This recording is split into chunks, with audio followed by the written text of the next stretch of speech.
Franchement, entre nous, ça vous fait pas énormément plaisir de retrouver Shinso? Enfin, il est là et il sera là pour la fin de My Hero Academia.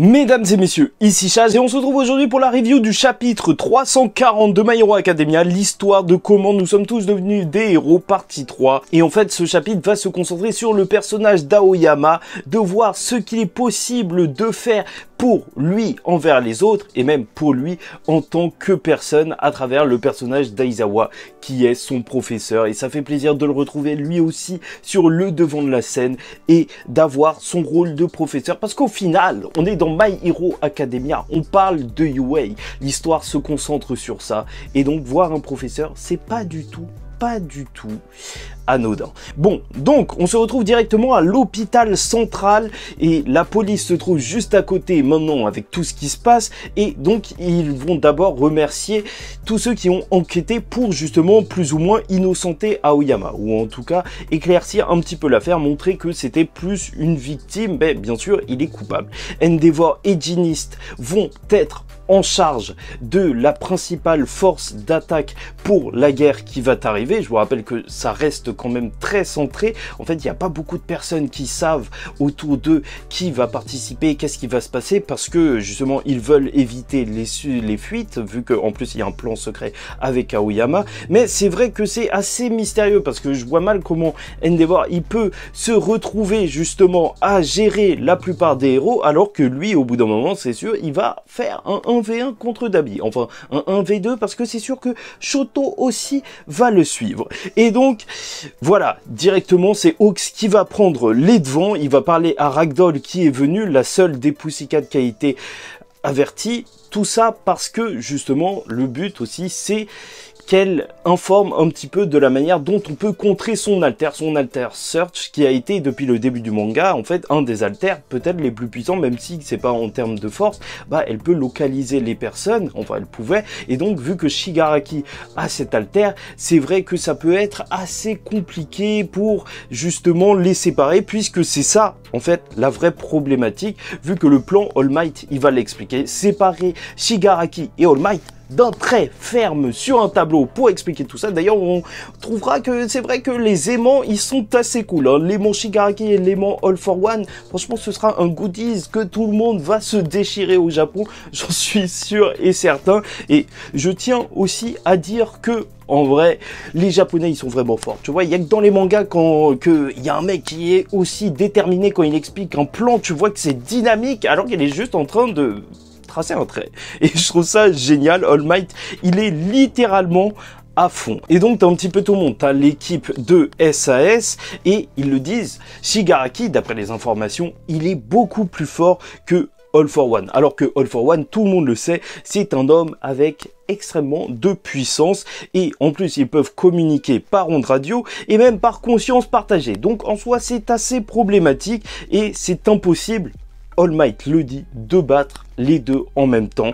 Et franchement, c'est vrai que même séparément, je vois pas comment il pourrait les battre. Et si All for One, il n'était pas là dans le combat entre Shigaraki et SAS, c'était parce que lui, il avait un vrai nom et que donc elle pouvait appliquer une règle sur lui.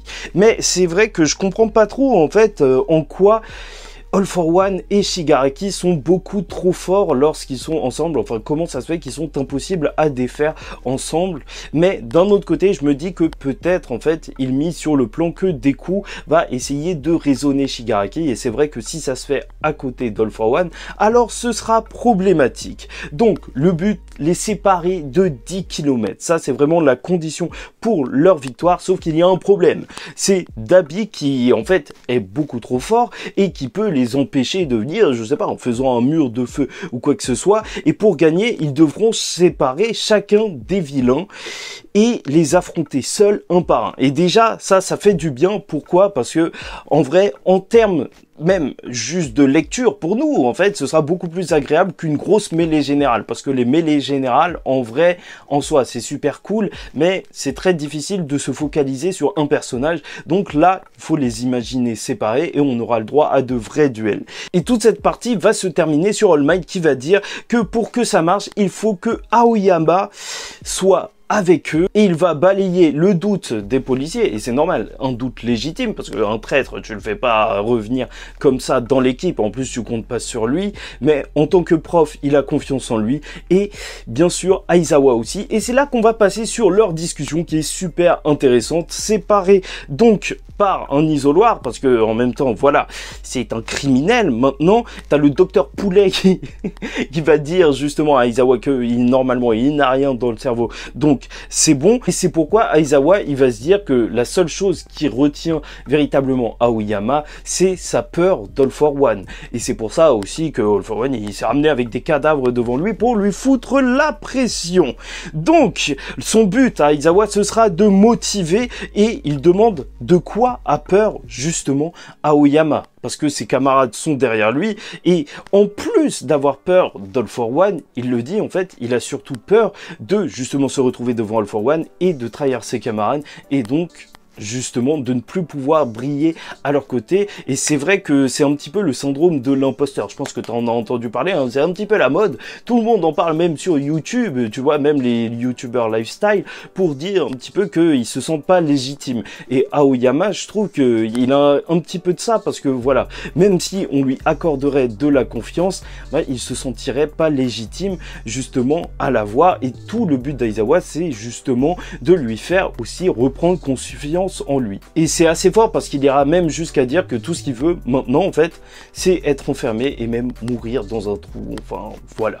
Et c'est vrai que en vrai, Horikoshi, on a beau dire ce qu'on veut, tu vois, certains trouvent que c'est rushé, moi j'en fais partie, certains trouvent que My Hero Academia n'est pas rushé, mais ce qu'on est sûr et certain de pouvoir affirmer, c'est que en termes de développement des personnages, il connaît ses personnages et il sait où il veut aller, et je trouve que son traitement justement des émotions des personnages et de leur réaction, il est à chaque fois très bien fait. Donc Aizawa, il va pas se cacher, en fait, malheureusement, il n'y a rien qui peut excuser ce qu'il a fait. Ses actions, malgré les circonstances, bah, elles ne lui permettent peut-être pas, dans le futur, de rester à UA. Et il n'y a plus qu'une seule option pour lui, c'est justement d'agir. Et ça, il le dit même pas pour les héros, mais surtout pour lui, pour qu'il se libère de sa peur.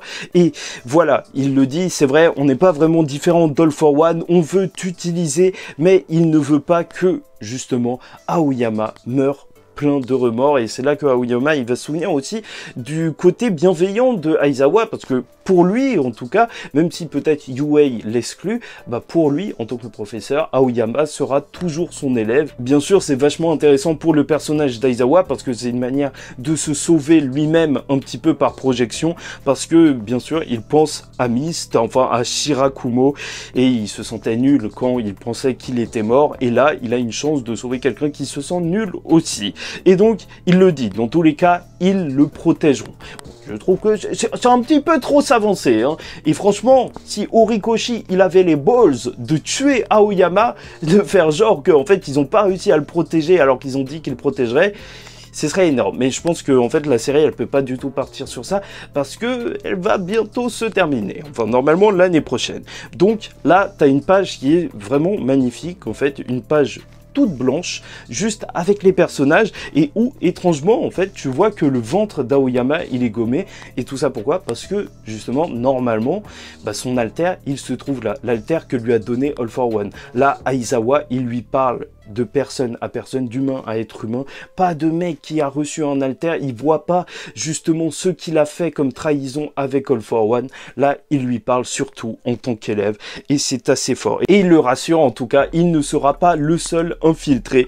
Et c'est là qu'on passe à Shinso qui est accroché à un arbre, et on ne sait pas trop en fait, est-ce qu'il a écouté tout ça depuis la fenêtre? Je ne pense pas, parce que ce sera un petit peu gros, ça veut dire qu'All for One il pourrait passer dans la rue et dire ah, waouh, mon traître, il est là, tu vois. Non, je pense que il passait juste comme ça, mais peut-être c'était un passage pour nous montrer que lui aussi fera partie justement de cette équipe. Et c'est vrai que c'est un personnage super intéressant à avoir avec nous, enfin avec nous, tu nous connais, nous on est du côté des héros, je tiens à te le spécifier, parce que bien sûr son alter il est super intéressant, même juste pour séparer All for One et Shigaraki, ce serait possible hein, qu'ils leur disent bon allez barre-toi à 10 km, mais bon d'un autre côté vu qu'ils partagent la conscience et tout, peut-être qu'ils peuvent se réveiller l'un l'autre, mais dans tous les cas, c'est vrai que même s'infiltrer et accompagner Aoyama, ce serait possible, enfin il y a énormément de possibilités, vraiment Shinso c'est un personnage qui justement doit montrer sa valeur et il peut la prouver alors que là, il se bat contre un camp bien défini. Franchement, très hâte de voir tout ça. Bon, j'espère que vous avez apprécié cette review. En tout cas, pour moi, c'était un plaisir de vous la faire. Encore une fois, les dessins d'Horikoshi, ils marchent extrêmement bien, même si on est juste dans de la parlotte, mais ça se voit qu'on est en train de construire tout avant la Grande Guerre. Très hâte de voir quand ce sera, peut-être le mois prochain, en fait, peut-être qu'on sera déjà dedans, en fait, dans le début de la guerre finale de My Hero Academia.